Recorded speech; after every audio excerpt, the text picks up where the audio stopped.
wabarakatuh.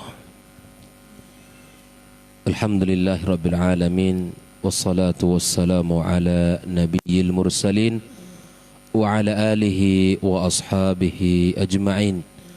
Ashhadu an la ilaha illallah wahdahu la syarika lah wa ashhadu anna Muhammadan abduhu wa rasuluhu la nabiyya ba'dah.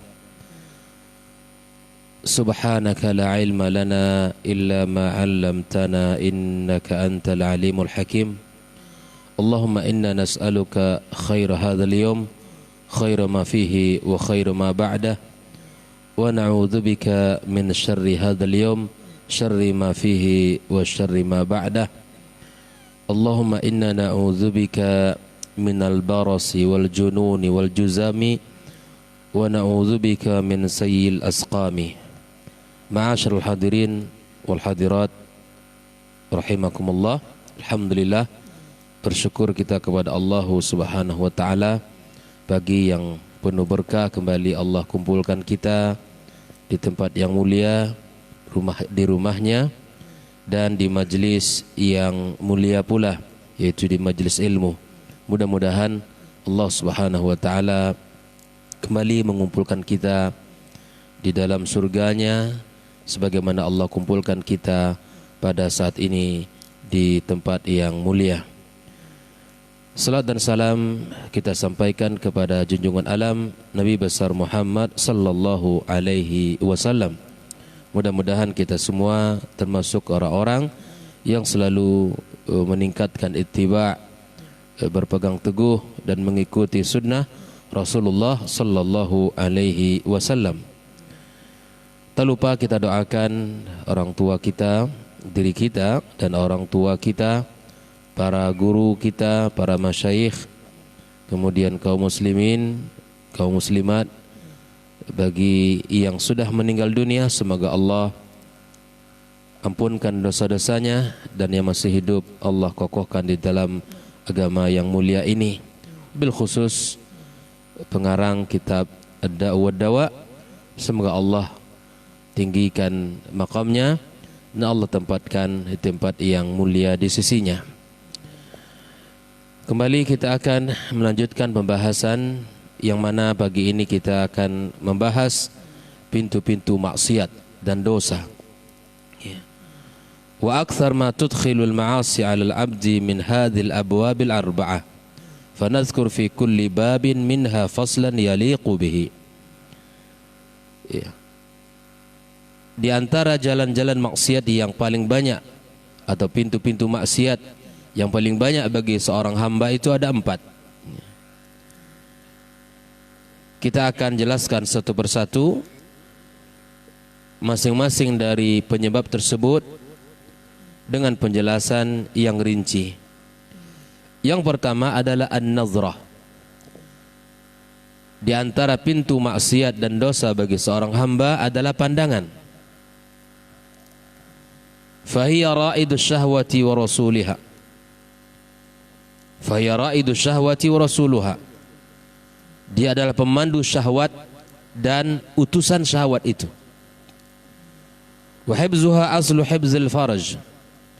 Menjaga pandangan merupakan pokok dari penjagaan kemaluan kita. Faman atlaqa basarahu awrada nafsahu mawaridal halakat. Orang-orang yang mengumbar pandangannya, maka sungguh dia telah menggiring kepada kehancuran dirinya. Orang-orang yang melepaskan pandangannya kepada apa saja yang diharamkan Allah, maka berarti dia telah membawa dirinya kepada kebinasaan. Rasulullah sallallahu alaihi wasallam bersabda, "La tutbi'in nazratan nazrah." Jangan engkau ikutkan pandangan pertama dengan pandangan berikutnya. Fa inna malakal ula. Yang dibolehkan bagi kita adalah yang pertama. Artinya ketika terlihat sesuatu yang diharamkan Allah, maka disitulah kita segera kembali dari pandangan tersebut. Jangan diikutkan dengan pandangan keduanya. Walaysat lakal ukhra. Yang berikutnya bukan halal bagi kamu. Disinilah ujian keimanan kita kaum muslimin, kaum muslimat. Bahwa ketika kita terpandang pada sesuatu yang tidak dihalalkan oleh Allah, maka kita segera untuk kembali menutup dan menjaga pandangan kita dan tidak berlama-lama pada pandangan tersebut. Di dalam kitab Musnad Ahmad disebutkan, an-nazratu sahmun masmumun min sihami iblis. Buah pandangan itu merupakan anak panah beracun yang dilepaskan oleh iblis. Faman ghadda basarahu an mahasin imra'atin lillah, barang siapa yang menjaga pandangannya dari kecantikan seorang wanita karena Allah, awrathallahu qalbahu halawatan ila yaumi yalqah, Allah akan memberikan kenikmatan di hatinya sampai hari bertemu dengan Allah Subhanahu wa taala. Ada dua yang harus kita fahami. Yang pertama, bahwa pandangan itu merupakan anak panah yang beracun yang dilepaskan oleh iblis. Yang kedua, jika kita mampu menjaga pandangan kita dari sesuatu yang diharamkan Allah, maka Allah akan berikan balasan kepada kita, kenikmatan, kenyamanan, ketenangan di hati kita sampai kita bertemu dengan Allah Subhanahu wa taala. Dua hal ini yang mesti kita lakukan. Bahwa kita harus sadar pandangan itu merupakan anak panah syaitan yang beracun. Yang kedua, kalau kita ingin merasakan kenyamanan di hati, kenikmatan, maka jagalah pandangan itu jangan sampai kita umbar kemana saja yang diinginkan oleh syahwat kita. Di dalam hadis yang lain, Rasulullah sallallahu alaihi wasallam bersabda, "Ghuddu absarakum wahfadhu furujakum." Tundukkanlah pandangan kalian dan jagalah kemaluan kalian. Dua hal yang mesti kita fahami. Bahwa kita tundukkan pandangan kita kaum muslimin, lalu kemudian kita jaga kemaluan kita. Karena para ulama mengatakan bahwa pandangan itu akan mengawali sebuah kemaksiatan dan pada akhirnya akan berujung kepada dosa. Waqal, bahkan Nabi sallallahu alaihi wasallam memberikan nasihat kepada kita kaum muslimin untuk menutup celah-celah maksiat tersebut. Waqala sallallahu alaihi wasallam, iyyakum wal julusa 'ala turaqat. Janganlah kalian duduk-duduk di pinggir jalan. Qalu ya Rasulullah majalisuna. Para sahabat bertanya, ya Rasulullah, itulah tempat kami, itulah tempat duduk kami. Malana buddun minha, kami tak bisa meninggalkannya. Ini dulu kebiasaan seperti itu, bahwa di pinggir jalan itu merupakan tempat duduk mereka dan mereka tak bisa meninggalkannya. Qala, Nabi berkata, fa in kuntum la budda fa'ilin, kalau memang mesti kalian duduk di situ, fa'atu tariqa haqqah, maka berikanlah hak-hak jalan, berikanlah hak-hak jalan. Qalu wa ma haqquhu, para sahabat bertanya, apakah hak jalan tersebut? Qala ghaddul basar wa kafful adha wa raddus salam. Yang pertama adalah menundukkan pandangan. Yang kedua, tidak mengganggu orang yang lewat. Yang ketiga adalah wa raddus salam, kita menjawab salam. Kaum muslimin, kaum muslimat, kalau rasanya tak bisa menjaga tiga itu, tidak bisa menunaikan tiga hak jalan tersebut, maka jangan dibiasakan diri kita untuk duduk-duduk di tepi jalan, untuk duduk-duduk di pinggir-pinggir jalan, karena sesungguhnya akan membawa kepada kebinasaan.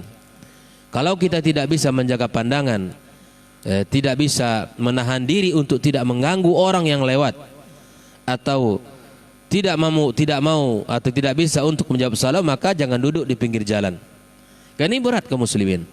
Yang lewat itu bermacam-macam bentuk dan rupanya, bahkan warna kulitnya, bahkan mungkin cara berpakaian dan cara jalannya. Maka itu ujian yang sangat berat. Agar kita ini terhindar dari maksiat kepada Allah, maka kita hindari jalan tersebut sehingga kita tidak bisa sehingga kita tidak mendapatkan dosa-dosa yang besar dan mengakibatkan kebinasaan bagi kita. Oleh itu disebutkan dalam kitab ini, wan nadharu aslu amatil hawadits allati tusibul insan, bahwa pandangan merupakan pangkal dari bencana yang menimpa manusia.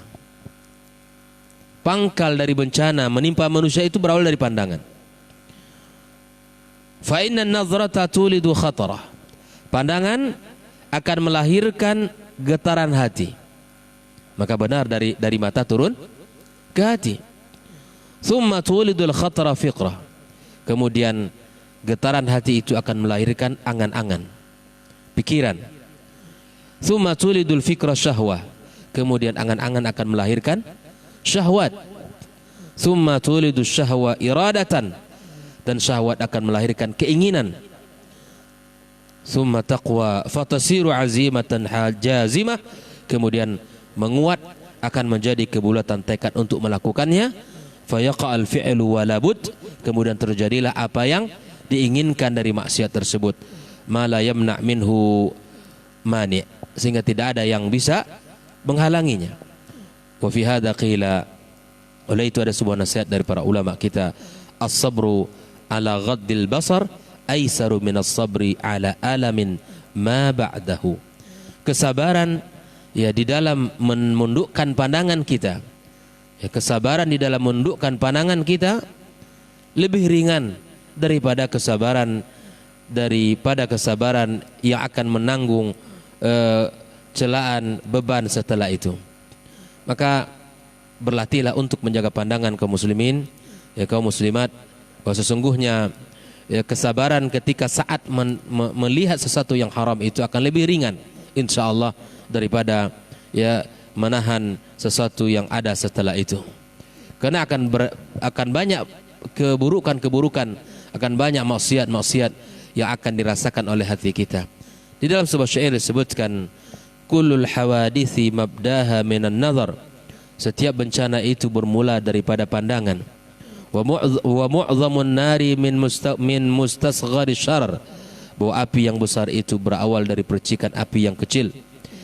Kam nazratin balagat min qalbi sahibiha.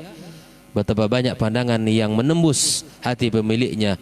Kamablagis sahmi bainal qausaini wal watar. Seperti kekuatan anak panah yang keluar dari busurnya. Wal abdu madama dha tarafin yuqallibuhu fi a'yunil ghairi mawqufun alal khatari. Bahwa ia menyenangkan mata dengan sesuatu yang membahayakan hatinya. Yasurruhu maqtaluhu ma darra muhjatahu la marhaban bisururin ada bid-darari. Maka sungguh janganlah kita menyebut kesengsaraan yang akan membawa bencana pada hati kita. Oleh itu, bahwa kesenangan, kenikmatan pandangan akan membahayakan hati kita. Kesenangan pada pandangan yang hanya sesaat itu akan melukai hati kita, akan membahayakan daripada kehidupan kita.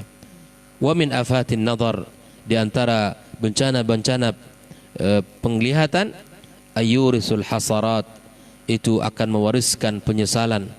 Wazzafarat, dan akan melahirkan wal harakat, sakit hati, sakit luka atau sakit hati, dan malapetaka. Inilah yang akan dilahirkan oleh pandangan tersebut. Ada tiga hal. Yang pertama adalah penyesalan, yang kedua adalah malapetaka, dan yang ketiga adalah sakit hati yang sangat dalam. Fayarul abdu ma laysa qadiran alaihi wala sabiran anhu. Seseorang melihat ya apa-apa yang tidak mampu untuk diraih olehnya. Ya, kita kan melihat saja itu. Tidak bisa juga menikmatinya. Kita hanya bisa melihat sesuatu yang kita tidak mampu untuk memilikinya. Dan kita tidak mampu untuk bersabar dengannya. Wa hadza min a'zamil adzab. Dan inilah siksaan yang sangat pedih. Seseorang menginginkan sesuatu yang tidak dia dapatkan, lalu kemudian dia berangan-angan. Ini adalah siksaan yang sangat pedih. Antara ma la sabra laka ala ba'dihi wa la qudrata laka ala ba'dihi. Kamu melihat sesuatu yang kamu tidak sabar atas sebagiannya, dan kamu tidak memiliki kemampuan untuk bisa meraihnya. Inilah siksaan, teman-teman. Kalau kita melihat sesuatu yang mana kita tidak mampu memperolehnya, tidak mampu untuk mendapatkannya. Ini siksaan. Yang akan ada dalam hati itu hanyalah penyesalan, yang akan ada adalah angan-angan, yang akan adalah rasa yang sangat berat di hati kita. Maka mari kita bersama-sama untuk berusaha menjaga pandangan kita yang itu merupakan pangkal daripada bencana dan maksiat yang ada pada diri seorang hamba. Ma'asyiral hadirin wal hadirat rahimakumullah. Wa kam mimman arsala lahzatihi fama aqla'at illa wa huwa yatashahhatu bainahunna qatila. Betapa banyak orang yang melepaskan pandangannya, mengumbar pandangannya, dan kemudian dia mati oleh pandangan itu sendiri. Orang itu akan tersiksa dengan pandangannya. Orang itu akan tersiksa dengan penglihatannya. Betapa banyak orang yang dengan mudah mengumbar pandangan lalu kemudian dia mati dengan pandangan itu sendiri. Sebagaimana disebutkan dalam sebuah syair, ya nadhiran ma aqla'at lahazatuhu hatta tashahhata bainahunna qatila. Ya, diingatkan kepada orang yang selalu memandang sesuatu yang diharamkan Allah Subhanahu wa taala, lalu kemudian dia akan terbunuh oleh pandangannya tersebut. Wa minal ajab anna lahzatun nazir sahmun la yaslu ila al-manzuri ilaihi. Perlu diingat bahwa pandangan itu merupakan anak panah yang tidak sampai menuju sasaran. Jadi hanya sekedar untuk menikmati sesaat. Tidak akan antum menikmati, dia akan pernah kita akan merasakannya. Hatta yatabawwa makanan min qalbin nadir, sampai dia tidak memiliki tempat di hati orang yang melihat. Ya, kemudian di antara maksiat yang akan ditimbulkan daripada pandangan tersebut adalah an-nazrata tajrahul qalb jarha, bahwa pandangan itu akan menusuk hati, yang akan melukai hati dengan seluka-lukanya. Fayatba'uha jarhan ala jarhin, yang akan melukai luka, kemudian luka di atas luka. Summa la yamna'uhu alamul jiraha min sid'ai tikrariha wali aidan fi hadzal ma'na. Dan kemudian luka itu tidak akan bisa menghalangi manusia untuk melakukan menahan diri. Jadi apabila manusia telah membiasakan dirinya melepaskan pandangan, maka itu akan memudahkan baginya untuk berikutnya. Jadi jangan dikira orang yang sekali dua kali melepaskan pandangan lalu kemudian kita bisa mengira dia bisa menahan keempat kelima kali. Tidak, itu akan membuka pintu-pintu maksiat berikutnya. Oleh itu, ma'asyiral hadirin wal hadirat rahimakumullah, mari kita berusaha sama-sama untuk menjaga pandangan, wabil khusus di bulan haram seperti ini, di bulan Rajab, untuk kita menundukkan pandangan kita sebagaimana semangat yang kita bangun di bulan Rajab adalah membangun, menjaga, dan semangat yang harus dibangun adalah menjauhi maksiat kepada Allah Subhanahu wa taala. Inna habsal lahzat aisar min dawamil hasarat, bahwa sesungguhnya menahan pandangan sesaat lebih akan ringan daripada penyesalan yang akan lama yang akan timbul dalam hati kita. Dibersabar untuk menahan pandangan, apalagi kepada seorang wanita yang bukan mahram bagi kita, dan itu adalah maksiat yang membahayakan diri kita. Mudah-mudahan Allah Subhanahu wa taala mudahkan kita kaum muslimin, kaum muslimat untuk bisa menjaga pandangan kita dan untuk bisa menahan diri dari sesuatu yang tidak dihalalkan Allah Subhanahu wa taala. Mudah-mudahan Allah berkahi pertemuan kita dan Allah jadikan ini menjadi bagian kebaikan kita di sisinya. Subhanakallahumma wa bihamdik, asyhadu an la ilaha illa anta, astaghfiruka wa natubu ilaik. Wassalamualaikum warahmatullahi wabarakatuh.